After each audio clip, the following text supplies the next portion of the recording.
সম্মানিত বন্ধুরা, আসসালামু আলাইকুম। কেমন আছেন বন্ধুরা? নিশ্চয় সবাই ভালো আছেন। বন্ধুরা, আজকে আমি আপনাদেরকে আমার ভিডিওতে নিয়ে আসছি, সেটা হচ্ছে যে কিভাবে আপনি অগ্রিম বা নৈমিত্তিক ছুটির আবেদন করবেন। আমাদের দেখা যাচ্ছে যে আমাদের অফিসে বা আমাদের স্কুল কলেজে দেখা যাচ্ছে অগ্রিম ছুটির প্রয়োজন হয়। সেই অগ্রিম ছুটির প্রয়োজনের জন্য আমরা যে দরখাস্তটা লিখি, সে দরখাস্তটা আমরা কি কি লিখবো বা কিভাবে শুরু করব, কি জিনিস আমাদের দরখাস্তের ভিতরে লেখা থাকবে, সেই বিষয়গুলো আমি আপনাদের সামনে একটা দরখাস্ত আপনাদেরকে দেখাবো। নিশ্চয় আপনারা এই দরখাস্তটা দেখার পরে অগ্রিম কখন আপনাদের ছুটির প্রয়োজন হলে সেই ছুটিটা আপনারা এখানে লিখতে পারবেন। তো বন্ধুরা, প্রথমে একটাই কথা হচ্ছে, সেটা হচ্ছে যে আমার চ্যানেলটি যদি সাবস্ক্রাইব করে না থাকেন, প্লিজ আমার চ্যানেলটি সাবস্ক্রাইব করবেন এবং সাথে থাকা বেল আইকন ক্লিক করে দিবেন, তাহলে পরবর্তী আমি আপডেট ভিডিও দিলে আপনার কাছে চলে যাবে।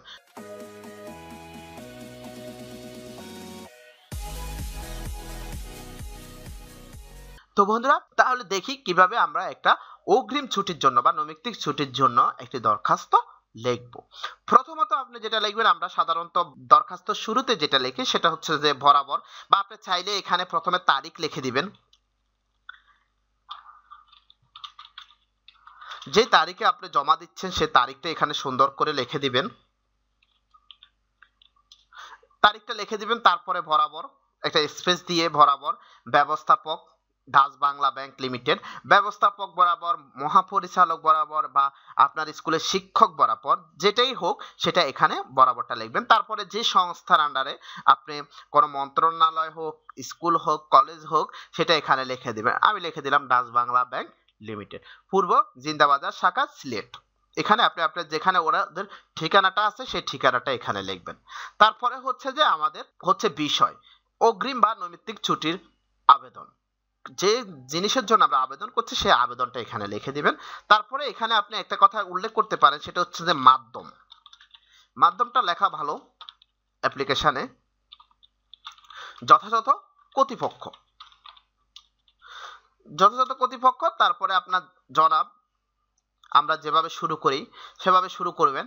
তারপরে জনাব, সবিনয় বিনীত নিবেদন এই যে আমি নিম্ন স্বাক্ষরকারী আপনার অধীনস্থ ডাচ বাংলা ব্যাংক লিমিটেড, পূর্ব জিন্দাবাজার শাখা। আপনি এখানে আবার ওই জিনিসটা এখানে উঠাই ধরবেন। যদি এখানে স্কুল হয় স্কুল লিখবেন, বা যে কলেজ হয় কলেজ লিখবেন, বা কোনো মন্ত্রণালয় হয় সেটা এখানে উল্লেখ করে দিবেন।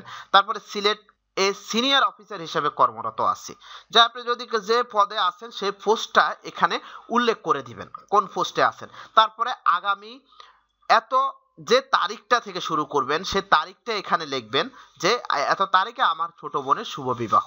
যে আপনার ছোট বোনের বিবাহের জন্য বা অন্য কোনো কাজে বা যে কোনো কাজের জন্য হোক আপনার ছুটিটা প্রয়োজন, সেই ছুটিটা যে তারিখ থেকে দরকার সে তারিখটা এখানে উল্লেখ করবেন। তারিখে আমার ছোট বোনের শুভ বিবাহ অনুষ্ঠিত হবে বিদায় 1-1-2020 খ্রিস্টাব্দ হতে 3-1-2020 খ্রিস্টাব্দ তারিখ পর্যন্ত মোট 3 দিনের ছুটি বুক করা একান্ত প্রয়োজন। আপনি এখানে যে তারিখটা থেকে শুরু হবে সেই তারিখটা এখানে লিখবেন, যে তারিখটা থেকে আপনার ছুটি দরকার। তারপরে যে তারিখটা পর্যন্ত ছুটি দরকার সেই তারিখটা আপনি এখানে লিখবেন। এই দুটো জিনিস খুব ভালো করে খেয়াল করবেন, যেন তারিখটা যেন স্পষ্ট হয় এবং ভুল না হয়। তো এবং কতদিন আপনার ছুটি দরকার সেই দিনটা এখানে উল্লেখ করে দিবেন, সংখ্যায়ও লিখবেন এবং কথায়ও লিখবেন। লেখার পর ভোগ করা প্রয়োজন। অতএব মহোদয়ের নিকট আকুল আবেদন এই যে উপরোক্ত বিষয়টি বিবেচনা ক্রমে 3 দিনের নৈমিত্তিক ছুটি বা অগ্রিম ছুটি মঞ্জুর করার জন্য সবিনয় আবেদন পেশ করছি। তারপরে আপনি নিচে আসবেন, নিচে আসার পরে এখানে লিখে দিবেন বিনীত আপনার একান্ত বাধ্যগত। এখানে আপনি তারিখ আর দেওয়ার দরকার নেই, উপরে যদি তারিখ দিয়ে থাকেন আর উপরে যদি তারিখ না দিয়ে থাকে তাহলে এখানে তারিখটা দিবেন। তারপরে Mohammad Harunur Rashid senior officer Dutch Bangla bank limited, পূর্ব জিন্দাবাজার, সিলেট। আপনি এখানে চাইলে আপনার দেখা যাচ্ছে যে আইডিটা দিয়ে দিতে পারেন, যে আইডি নাম্বার, আপনার যদি আইডি নাম্বার থেকে থাকে সেই আইডিটা দিলে অনেক ভালো, কারণ আপনাকে চিনতে খুব সহজে চিনতে পারবে। আইডি নাম্বার যেটা আছে অনেকে দেখা যাচ্ছে যে যে আইডি নাম্বারটা থাকে সেই আইডি নাম্বারটা এখানে লিখে দিবেন। তাহলে মোটামুটি আমাদের অ্যাপ্লিকেশনটা শেষ।